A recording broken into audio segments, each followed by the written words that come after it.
মাস আগে আমি এই বেগুনের চারাগুলো এনেছিলাম, আর এখন এই শুধু 3টা গাছই বেঁচেছে, যার মধ্যে থেকে এখন ফলও হয়েছে। আর এই যে আমার মার লাফা শাকের ক্ষেত, এই লাফা শাকগুলো খেতে দারুণ টেস্টি লাগে, কারণ বাজারের লাফা শাক ততটা টেস্টি লাগে না যতটা বাড়ির ভালো লাগে। আর মাসখানেক আগে আমি গাঁদা ফুলের চারাগুলো বাজার থেকে এনেছিলাম, যেগুলো আমি লাফা শাকের ক্ষেতে লাগিয়ে দিয়েছি, কারণ উপায় নেই, আমার মেয়ের চোখের সামনে থাকলে ওগুলোও উপড়ে ফেলবে।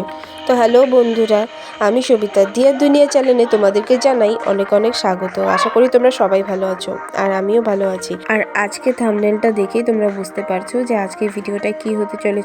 তো শেষ পর্যন্ত আমার সাথে থেকো। প্রত্যেকটা বাবা মাই চায় যে তারা তাদের সন্তানের জন্য মানে যা কিছু করবে তাই হবে বেস্ট। তো সবটাই তো আর চাওয়া পাওয়া হয় না জীবনে, আর যদিও কিছু ইচ্ছে আকাঙ্ক্ষা থাকে তা কিন্তু সবার পক্ষে করা সম্ভব হয় না। যে যার মতো পারে তার সন্তানকে ভালোবাসে। তো আজকের দিনটাতেও ঠিক তাই, আমি আমার মেয়ের জন্য যতটা পারবো বা যতটা করার সামর্থ্য হবে, আমি ঠিক সেইভাবেই আর কি তাকে খুশি করার চেষ্টা করব। তো সমস্ত কাজটা সেরে টেরে এখন আমার পুজো দেওয়াটাও কমপ্লিট। তো পুজো দেওয়ার সময় আমি ভেবেছিলাম যে হয়তো রেকর্ডিং হচ্ছে, বাট না, পরে দেখলাম রেকর্ডিং হয়নি। যেটা চার্জে দিলে মোবাইলে আমি সুইচই দিই না। তো এই সমস্যাটা আমার সাথে কেন জানি হয়, একটু বেশি করেই হয় আমার সাথে। তো আজকে বিকেলবেলা আমি ভেবেছিলাম যে আমার বাজারে কিছু কেনাকাটা আছে আর একটা কেকও নেওয়ার আছে। তো ভেবেছিলাম আমি একাই আসবো, মানে দিয়ার বাবার সাথে, কিন্তু না, সেটা হলো না। ও এমনভাবে কাঁদছিল যে না, লাস্টে ওকেও নিয়ে আসতে হলো। তো মন্দিরে আসার আমাদের কোনো প্ল্যানিংই ছিল না, কিন্তু মানে যা হয় আর কি, মন টানতে ছিল। আর যেহেতু দিয়ারও জন্ম মঙ্গলবারে, তো ভগবান হনুমানের সাথে তার একটা বোধহয় কানেকশান আছে, যে সেও আজকে আসতে চাইলো। তো লাস্টে আমরা মন্দিরে ঢুকে পড়লাম। তো বন্ধুরা, এই সাধারণভাবে বার্থডে সেলিব্রেশনটাতেও কিন্তু আমার মেয়ে প্রচুর খুশি। আর ওর এবার 3 বছর পূর্ণ হলো, কিন্তু এখনও মনে হচ্ছে যেন সেদিনেরই তো গল্প। আর এত তাড়াতাড়ি আমার মেয়েটা এত বড় হয়ে গেল, আজকে ওর 3 বছর কমপ্লিট। তো যাই হোক বন্ধুরা, আজকে আর তোমাদেরকে আমি লাইক কমেন্ট শেয়ারের কথা কিচ্ছু বলবো না।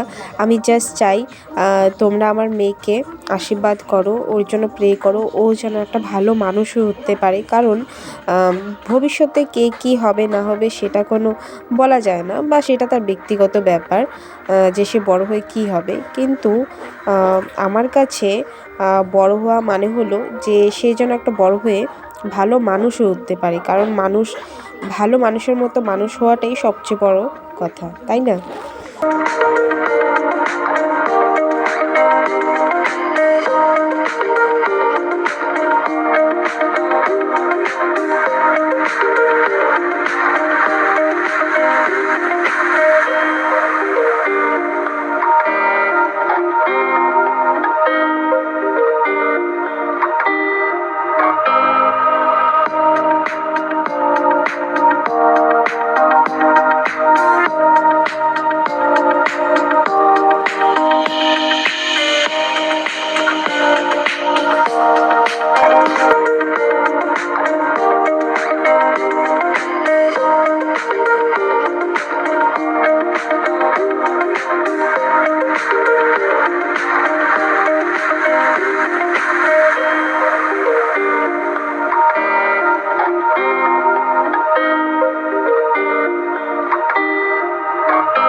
তো বন্ধুরা, আজকের ভিডিওটা এই পর্যন্তই। আবার দেখা হবে তোমাদের সাথে একটি নতুন ভিডিওতে।